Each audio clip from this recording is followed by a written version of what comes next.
Anyway, yamu adwo na yamu akwa abaso de aba big agenda dwumadi so braso se yedi nkomo ne ka keto bi nkatwede to o member se bdwafia dan majority leader Yera Alexander Afenyomakin na akofre NDC amanyoko no running mate so abrewa onyi dodo na ebufu akofaye de eba bdwafia onya asemketo omso ontwensan oso ontwensan ne omo ade omo se bro table so State of the Nation's address so ombedi hu nkomo wie so omo ninwie no na wo se yetwe enkomodie ene nkitahodie no esensen ye benya to base adomu asuko asem apedi ne kan no no ewo so woka eyamfomso woka no kwa mmone so anase die ene betimi akwakofa ba ye benya to base ene bibie mu yemfa na asema DBS industry so madama e de sajumadi ya to the big agenda bro fridwada kusi ya wada bia ifem na nasei ampofoje yetwe homra ni nkomo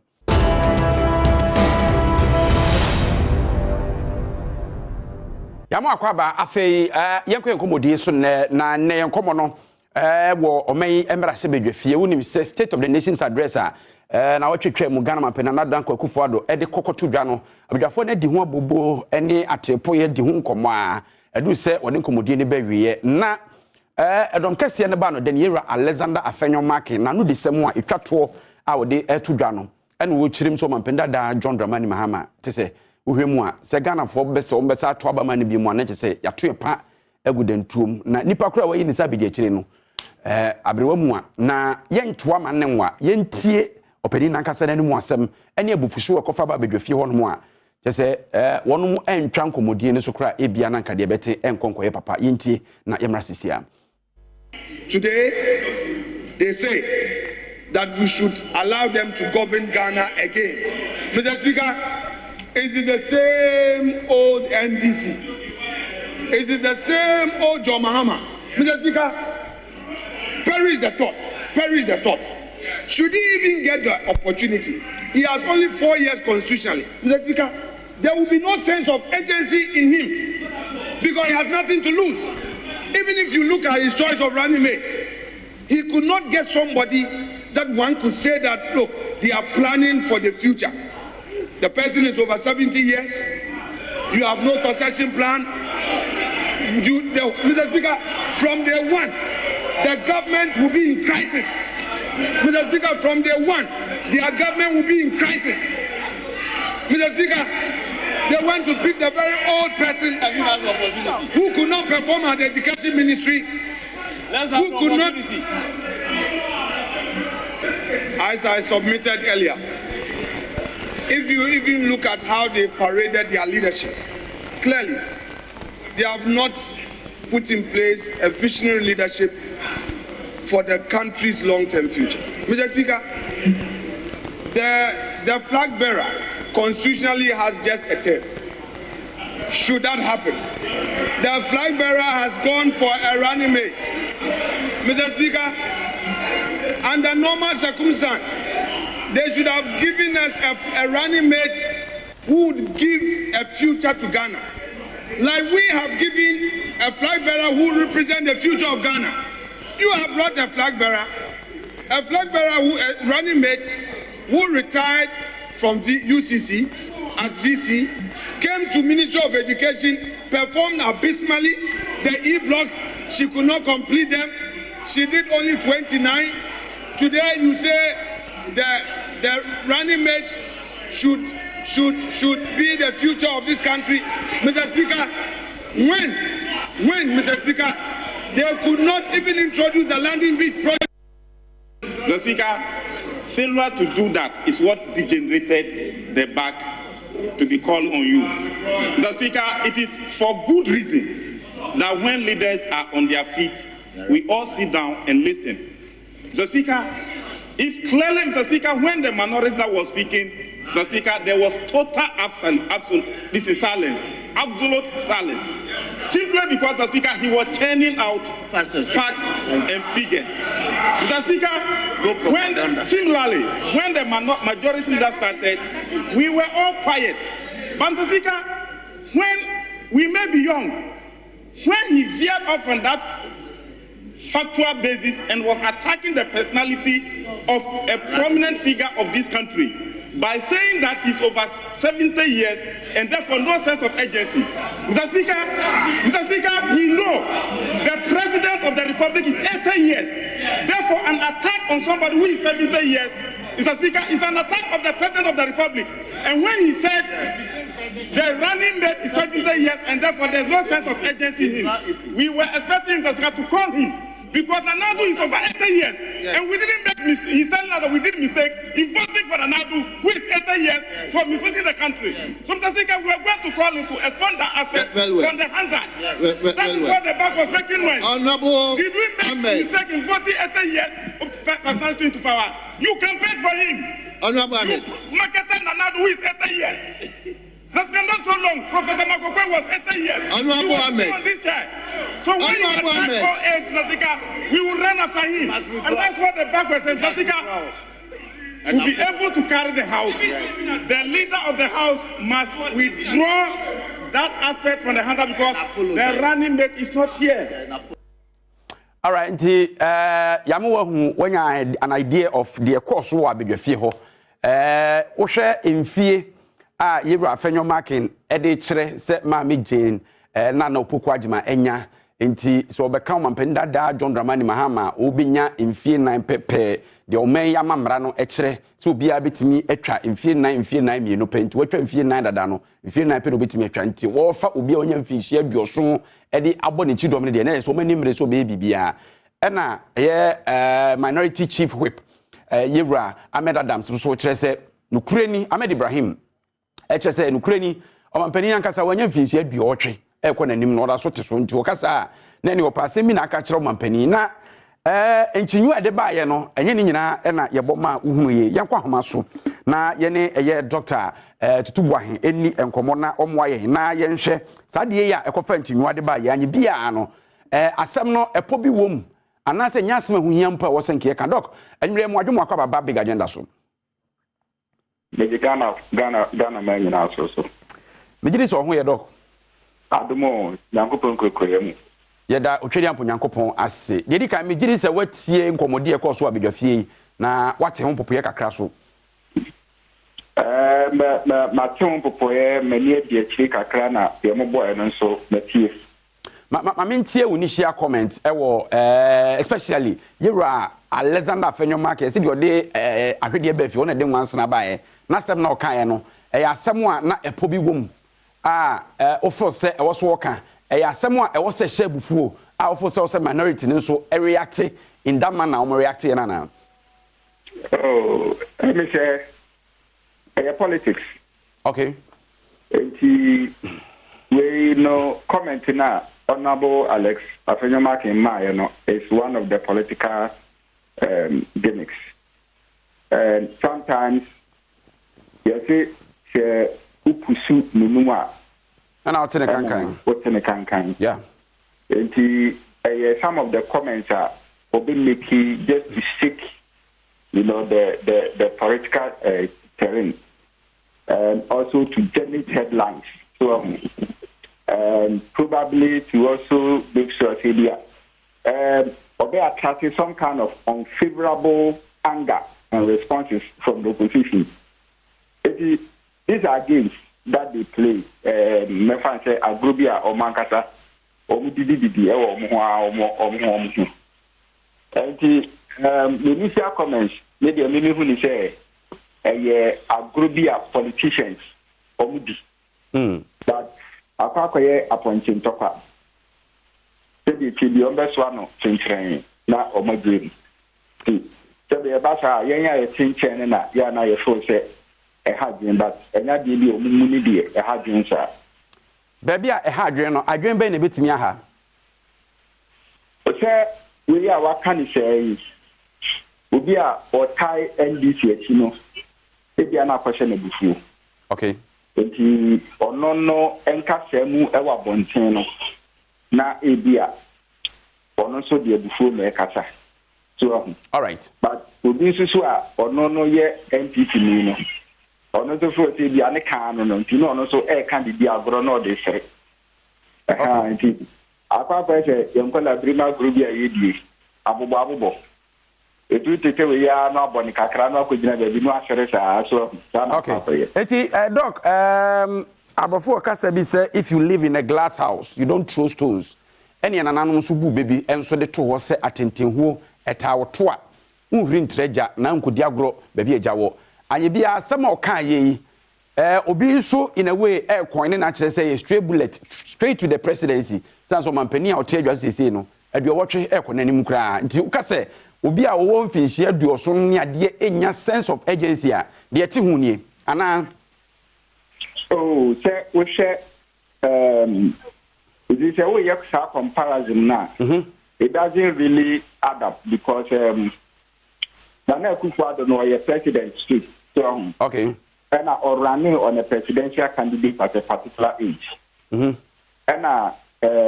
Professor Naana and so at a certain age and or running for running vice presidential candidate. If you want to know a difference. Okay. But they say no, yeah, Yamana Kwakwa say.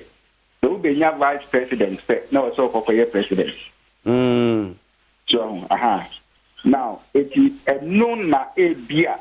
A phenomenal things, it also can be all kind of. Okay. Now, technically, a beer, so what the cost are a land and that's a which we need. They're not say so be 4 years, then over a certain age, then a beer will be the president, and so at a certain age. So, but say another side of it, for sure. Saving Krano, Obebenya presidential slot. Next one, never be a fact there, Rama NDC after 4 years or 8 years. You who say, Edia, the Akufo-Addo so ever presidency, no, this age. And you're not President Kufuor no so efi economy kakra so and she do mean 70 but none if economy and ex-president Atanos also but no so efi economy kakra even they no so that 78 80 years but in theory no you free the ticket balancing theory just say enipa na ono no ekura franka na otuo no ono no abedi akire no anase ne boafo na oyi no no e wo se ono so eye abrantie ana ababawa enti baabi a akopra nan etimi miri no abrantie nan ebetimi afisa baabi a abrantie adwene ana ne da yeso ebeso no a akopra ebe atrasa alatafo wo bebi se baabi a openi ejina uhukokodu no abranti okudina be posikura wundi so ntino ye boa ye ho president eboa vice president na vice president so eboa president pede be ya omo elections a omo beko omo campaign a omo beye abemu a omo beba omo tumedi omo hwehweye ene omo no manyina no omo beboa omo ho so ntene nka Ghana constitution no nka nanka yimi ko power yi president fe wobra ka vice president hunya I think omo say your constitution na hu say yes obakofo no medu a so ena ke na bani so ko ayi ahia ena yimi etino that is how it is vice president no kwa no edia na ho boa nso no panko enitina omo ye constitution ye say if a vice president in Canada, now vice president in India, or Ben is such a boafo. If the ABA, or Marco, you frag better, can I say frag better? I may have branch here. Let us say the Domahama branch here. We hear would be an issue quite ten on now, no sweat to me up one. So at least one more, almost feel quite moon. Almost be married, you say, oh, and yet, yes, you move it. Yes, nipa a ono so fie kwani mu ena abrantie no ayinu na kese bi abrantie no owo pepama yen ya yen fie kwani mu so okay so I think sir we hwe yera afanyama kensema odi tu dwa no say the economists can all things being equal they say mama Jane ewo 70 years enti se ekokoba a akonya no so ho se omampenda da John Dramani mama bedi nkunim na obesebo 4 years kra na the 66th birthday in Nana Agyemang. That's all no cost 70 years, but Jane ever cost 74 years. So, said the okay, Oba flag bearer for the NDC. Obejina on the ticket of the NDC at the age of 74, which it's even far better than a president also says Abraham Oko for the second term. Now I think it was 76 or so. And once I found but okay, maybe about future. Sa appointment when who discussions ya sorry a day before them ne ho keka ho aba no. Eya ana political animals ne dodo na e kan kokowie say NDC future. Ofo say sa nomination they say opo umpo abawie o mapani dada John Dramani Mahama say ono no de ne ko. E wo impact bi e de ma NDC future na. Eno ne bibia na afenyo air drive at. Thank you me can make say obi a wone no e kwa kanchi ni na mabua. Thank you mama. Anka obose. So, but to be what the current year, in the panel, when I will listen to name of you, name a year or ya. And yet, Jam said, yeah. I am making say, dear, it is a jam 3 year, and you're not ready. Ebia, who said in a obo, but so what said, dear. Now, the person may be sassy. Professor Tresse Ebia, who said now obo no. Professor Adom Mahama no Professor no sunu faswo so and when na ebia na akwakoye trimudebi so complacency complacency utrimu kokoye wo debedre a ye beko agyawo anase obekokura wo tiani ya no akwakodin kuguo enti enonna esese NTP for ehwe